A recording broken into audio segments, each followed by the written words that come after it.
कैसे हैं आप सभी? बढ़िया हो ना? मजे में? सब बढ़िया चल रहा है?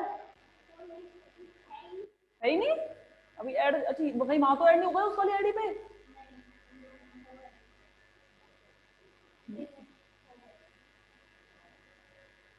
बच्चे कितने?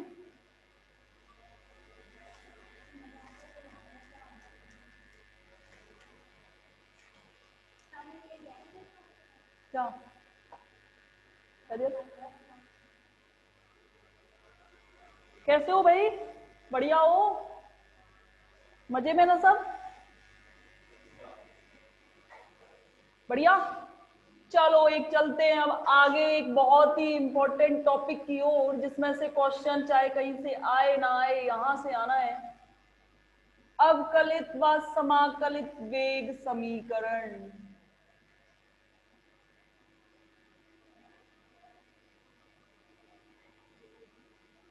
हाथ में कॉपी पेन है या नहीं है? होने चाहिए, जरूरी है। क्या बोला मैंने? होने चाहिए।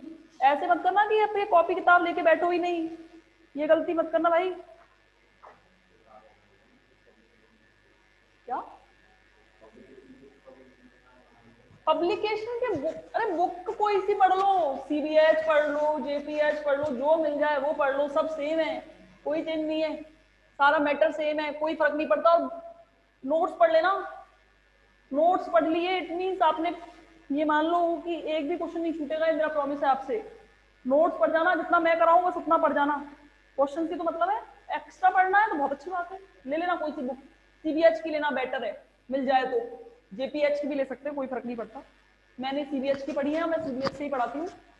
पर फिर भी अगर आप चाहो तो जेपीएच की ले सकते हैं, कोई दिक्कत नहीं। जो मिल जाए, जो अवेलेबल हो वो देख लीजिएगा। बुक के पीछे भाग रहे हो, बहुत बढ़िया चीज है, पढ़ा करो, बुक भी पढ़नी चाहिए। डीपली नॉलेज के लिए बुक जरूरी है।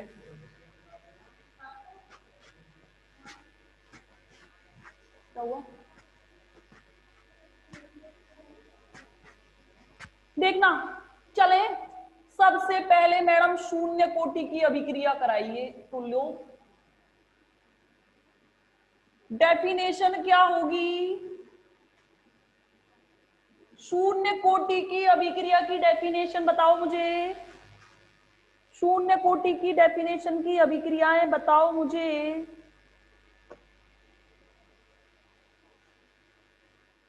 शून्य कोटि की अरे कोई सी भी कोटि हो, कोटि की अभिक्रिया की डेफिनेशन वही होती है कि अभिक्रिया का वेग,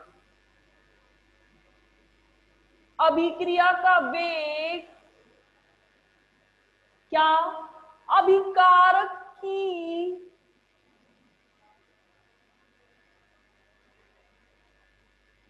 सांद्रता के शून्य घात के समानुपाती रहेगी। शून्य कोटि, अरे शून्य की बात कर रहे हो तो शून्य घात की, अगर बात कर रहे हो प्रथम कोटि की तो फर्स्ट ऑर्डर के लिए पहली घात लगा देना। अगर द्वितीय कोटि की बात कर रहे हो तो दो लगा देना। द्वितीय कोटि तक ये सिलेबस में तो दो ही करेंगे, तृतीय कोटि के लिए तीन लगा देते हैं, चार कोटि की तो चार लगा, जितना हो उतना लगा दीजिए। क्या बोला मैंने? वे अभिक्रियाएं जिनमें अभिक्रिया का वेग अभिकारक की सांद्रता के शून्य घात के समानुपाती हो। मैथ वाले बच्चे जानते हैं कि किसी पर पावर जीरो होती है उसका किसी पर पावर अंडा, उसका मान हमेशा वन। यानी कि कोई भी ऐसा अभिक्रिया जिसमें अभिक्रिया का वेग अभिकारकों की सांद्रता पर पड़ता ही नहीं है, कोई फर्क नहीं पड़ता, उसे क्या कहते हैं? शून्य कोटि की अभिक्रियाएं कहते हैं। ध्यान रखना, मुझे इसके अवकलित व समाकलित वेग समीकरण निकालने होंगे। तो अवकलित समाकलित वेग समीकरण ये थोड़ी पूछता है बेटा डेफिनेशन बता दे, बताऊंगी मैं क्वेश्चन कैसे आते हैं। क्वेश्चन आते हैं, शून्य कोटि की अभिक्रिया के बारे में आप क्या जानते हैं? शून्य कोटि की अभिक्रिया के लिए अवकलित व समाकलित वेग समीकरण व्युत्पन्न कीजिए, ग्राफ बनाइए, उदाहरण लिखिए, ये सारी चीजें इसी में आती है। अर्धायु काल निकालो। एक क्वेश्चन पूरा आता है भर के भैया, 6.5 नंबर में, खूब बढ़िया मस्त क्वेश्चन आएगा। नहीं आएगा तो 3 नंबर में भी दे देगा। वो पागल होते हैं, नहीं पता होता कि कितना बड़ा है, कितना लेंथी है, कितना छोटा है, वो दे देते हैं। क्या हुआ सर?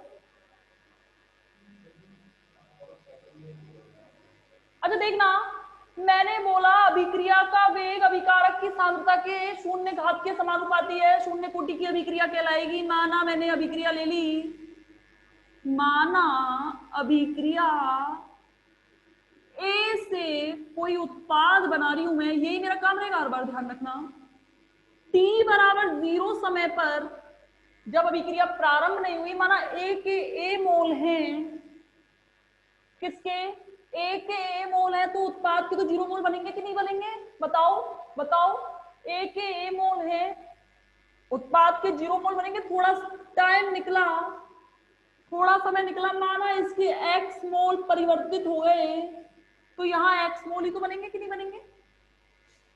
यहाँ पे माना, अरे मेरी स्टार्टिंग में 100 है, अभिक्रिया प्रारंभ नहीं हुई है, ए की संख्या 100 है, अभिकारकों की संख्या, समय निकलता गया, अभिकारक किसमें बदलते जाएंगे, उत्पादों में बदलेंगे नहीं बदलेंगे, बताओ, उत्पादों में बदलेंगे नहीं बदलेंगे, उत्पादों में बदलेंगे। माना मेरे t बराबर 10 सेकंड बाद इसके 10 मोल परिवर्तित हो गए, 10 मोल परिवर्तित हो गए, तो कैसे लिखोगे, 100 माइनस 10, यहाँ सांद्रता में तो इतना घट गया, और उत्पाद में कितना हो जाएगा, कितने मोल परिवर्तित हुए, 10 ही तो परिवर्तित हुए,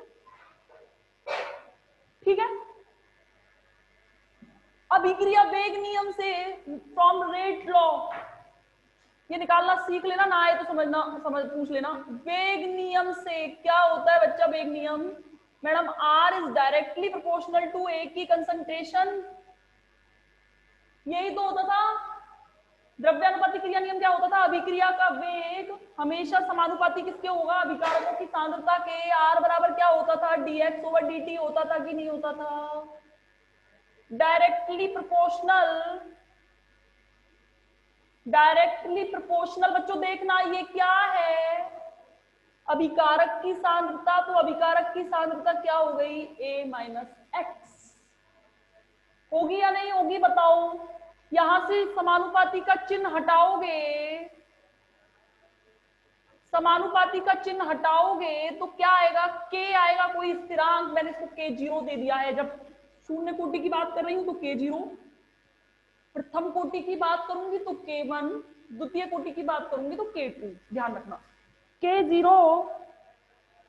अच्छा देखना k0 क्या आ गया, a माइनस एक्स आया कि नहीं आया। मैंने यहां पे आपको बोल दिया है कि अभिक्रिया का वेग अगर उसकी शून्य घात के समानुपाती हो, अभिकारक की सांद्रता ये रही, इसकी शून्य घात के समानुपाती हो, तो इस पर पावर 0 लगाएंगे कि नहीं लगाएंगे, शून्य, जब तो प्रथम कोटि की अभिक्रिया बनेगी। यहां से क्या आया, dx ओवर dt बराबर, देखते चलना, ये पावर 0 है, 1 हो जाएगा, बराबर क्या आ गया, k0। यहां से देखना क्या आया, वही लिख दूं, कोई दिक्कत नहीं है, देखो दिख रहा होगा, dx बराबर k0 t, नहीं कर दे सकती इसको, सॉरी, k0 dt को इधर ले गई, ये कहलाता है अवकलित वेग समीकरण। क्या कहलाता है ये, अवकलित वेग समीकरण। अब हम निकालेंगे समाकलित वेग समीकरण। यहां तक कोई दिक्कत है, यहां तक कोई डाउट है क्या, आ गया समझ में, यहां तक कोई डाउट है क्या, सदैव चैट रिप्लाई आया।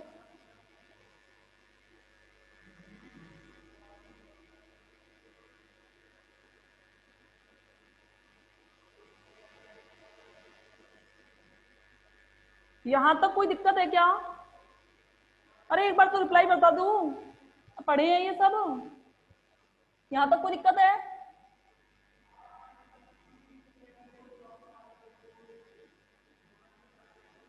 ये सब मुझे लग रहा है फर्स्ट ईयर के वहां ज्वाइन कर रखे हैं, फर्स्ट ईयर है, इसमें फर्स्ट ईयर है,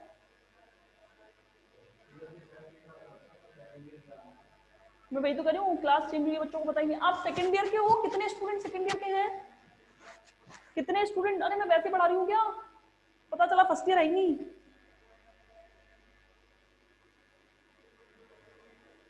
बताना जरा, सेकंड ईयर के ही हो क्या आप, तो फर्स्ट ईयर के कौन कौन है यहाँ, कोई है क्या फर्स्ट ईयर के,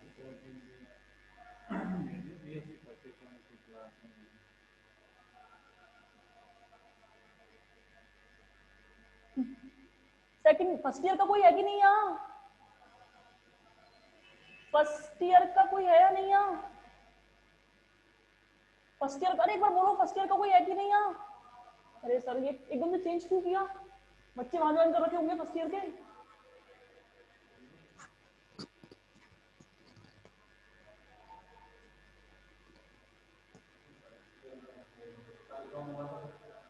क्या?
आ रही होगी,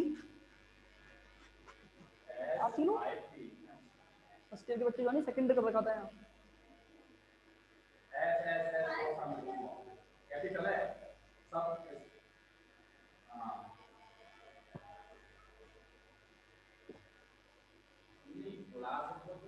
आगे जो अगला टॉपिक है,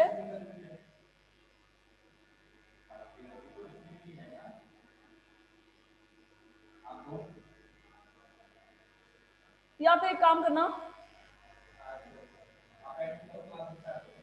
अभिक्रियाएं,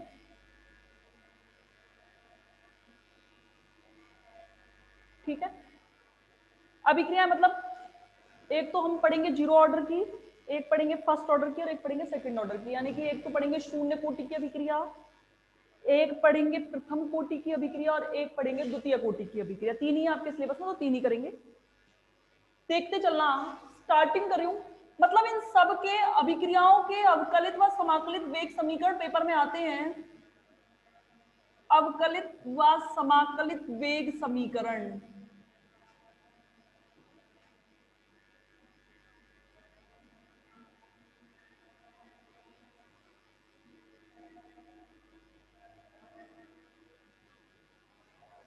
सबसे पहला मेरा है, पहले मैं जीरो ऑर्डर रिएक्शन की बात कर रही हूं। इसका मतलब मेरा क्या है, शून्य कोटि की अभिक्रियाएं।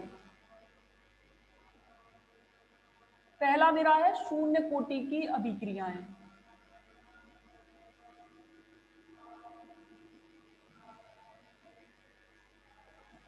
एक चीज ध्यान से समझना, पेपर में ऐसे पूछता है, वो कोई भी एक ऑर्डर की रिएक्शन दे देगा कि आप शून्य कोटि की, प्रथम कोटि की, द्वितीय कोटि की, कोई सी भी एक ऑर्डर दे देगा और बोलेगा कि आप इनकी, पहले पूछेगा डेफिनेशन, मतलब ऐसे पूछेगा शून्य कोटि की अभिक्रियाओं से आप क्या समझते हैं, ठीक है। इसके लिए अवकलित व समाकलित वेग समीकरण निकालिए, मतलब व्युत्पन्न कीजिए व्यंजक, और इसके बाद में बोलेगा कि इसकी उदाहरण देते हुए इसका ग्राफ निरूपण कीजिए, ग्राफीय निरूपण, ठीक है।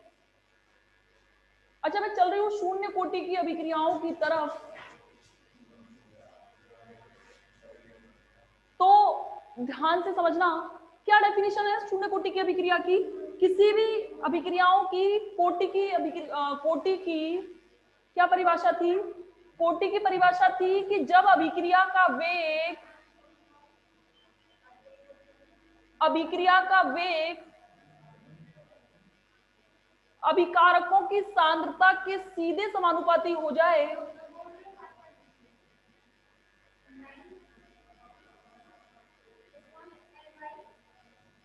अभिकारकों की सांद्रता के समानुपाती हो जाए, तो ऐसी चीजें क्या कहलाती हैं, इसको कहते हैं आप, इसको क्या कहते हैं आप, इसको हम क्या कहते हैं कि ये मेरा वेग नियम था। कल ध्यान होगा मैं बता रही थी, कल वेग नियम क्या होता था, ये होता था द्रव्यानुपाती क्रिया नियम के अनुसार, यही तो बताया था मैंने।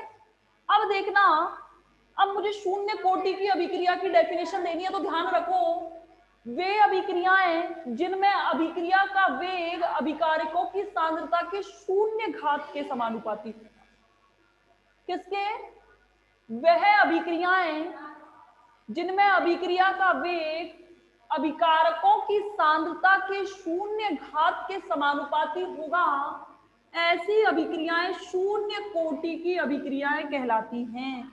और किसी पर पावर अंडा हो, यानी कि शून्य, किसी पर पावर अंडा हो तो उसकी वैल्यू क्या होती है बच्चों, किसी पर पावर अंडा हो तो उसकी वैल्यू क्या होती है, जल्दी बताओ फर्स्ट ईयर स्टूडेंट। किसी पर पावर जीरो हो तो उसकी वैल्यू क्या होती है, किसी पर पावर जीरो हो तो उसकी वैल्यू क्या होती है अभिषेक, सोनी। किसी पर पावर जीरो हो तो उसका मान क्या होता है, जल्दी बताओ, 1, ठीक है ना। किसी पर पावर जीरो हो तो उसका मान 1 होता है बच्चों। तो क्या है, यानी कि कहने का मतलब क्या हो गया कि ये अगर 1 हो जाएगा तो मेरा कहने का मतलब होगा कि वे अभिक्रिया की दूसरी डेफिनेशन क्या होगी, वे अभिक्रियाएं जिनमें अभिक्रिया का वेग अभिकारकों की सांद्रता पर डिपेंड ही नहीं करता। अरे ऑब्वियस सी बात है, फिक्स है ये तो। अगर ये पूरा 1 हो जाएगा तो मैंने अभिकारक की सांद्रता की बात ही नहीं की, और अगर मैंने अभिकारकों की सांद्रता की बात नहीं की तो मेरे कहने का मतलब क्या है कि अभिक्रिया का वेग की सांद्रता के ऊपर निर्भर ही नहीं करेगा। क्या नहीं करेगा, निर्भर ही नहीं करेगा। तो ऐसी अभिक्रियाएं कौन सी अभिक्रियाएं कहलाती हैं?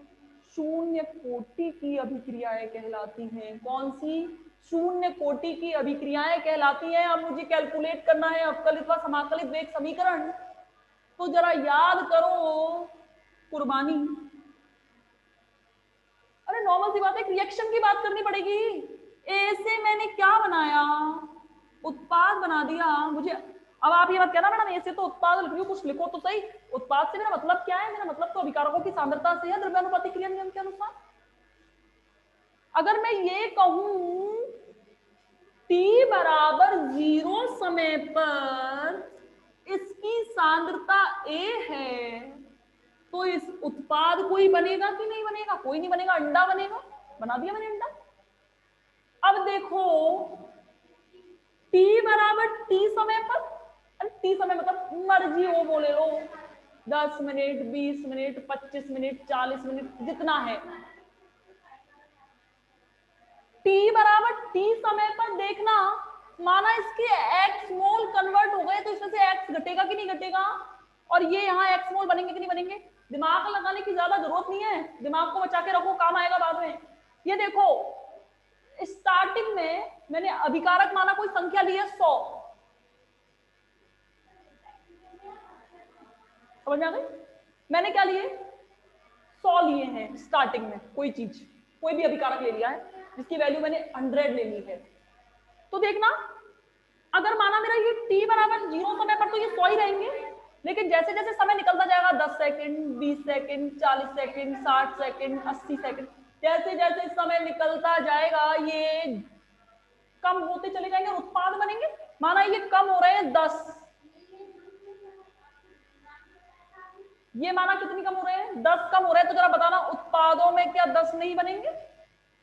अरे जितने कम हुए उतने ही तो बनेंगे। यहाँ माना मेरे x कम हुए हैं तो बनेंगे भी उत्पादों में कितने? x ही तो बनेंगे बच्चों। क्या है, पढ़ के आए हो, इतना टेंशन मत लेना। अच्छा देखो, तो जरा देखना मैडम अभिक्रिया के वेग को तो आप r से लिखती थी, तो मैंने भी तो r से लिखा है। r is directly proportional to अभिकारकों की सांद्रता क्या है?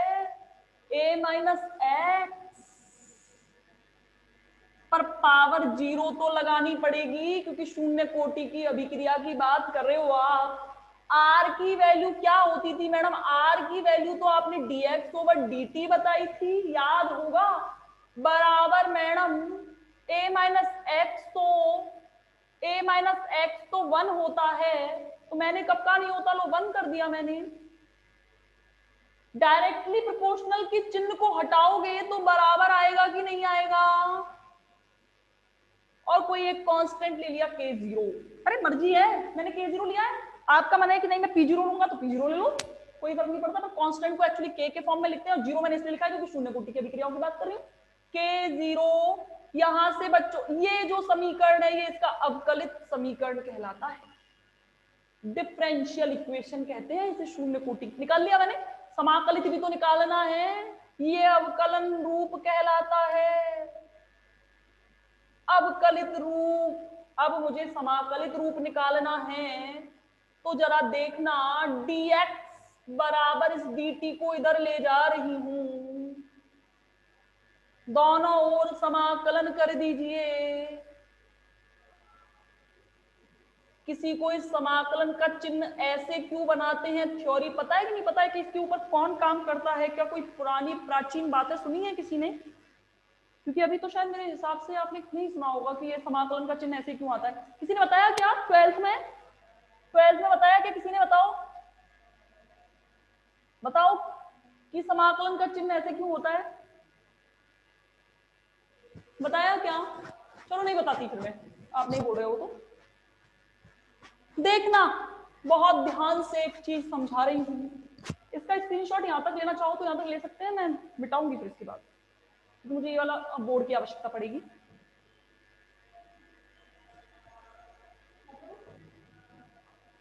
देखना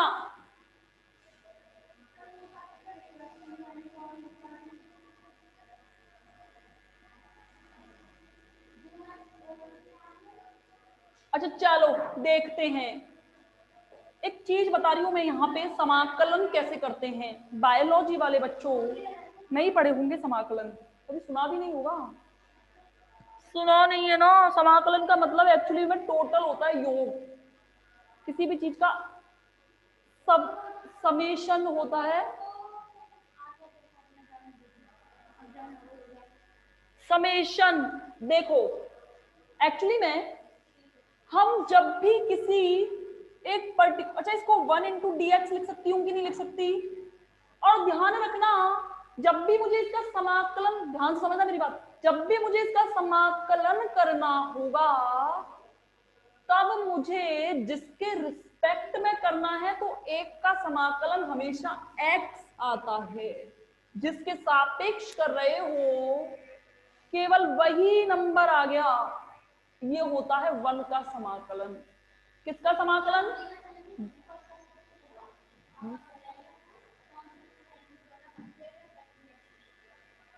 अच्छा देखना, इसका समाकलन करोगे तो बच्चों क्या आएगा, x आएगा कि नहीं आएगा, बराबर। फटाफट देखो, k0 कांस्टेंट है, ये k0 कांस्टेंट है, k0 इससे बाहर आएगा कि नहीं आएगा समाकलन से। समाकलन हो चाहे अपकलन हो, कांस्टेंट हमेशा बाहर आता है, ध्यान रखिएगा। तो यहां से जरा मुझे बताना, कोई बच्चा मुझे बताओ कि dt का समाकलन क्या होगा। कौन बता सकता है, बायोलॉजी वाला स्टूडेंट, dt का समाकलन क्या होगा। dt का समाकलन जल्दी, अरे जल्दी बताया करो, मन्नू, अभिषेक, नरेंद्र, टी। अरे ध्यान रखना, अगर मुझे x के रिस्पेक्ट में करना था तो मैंने कहा था जो d के साथ आता है उसको लिख दो।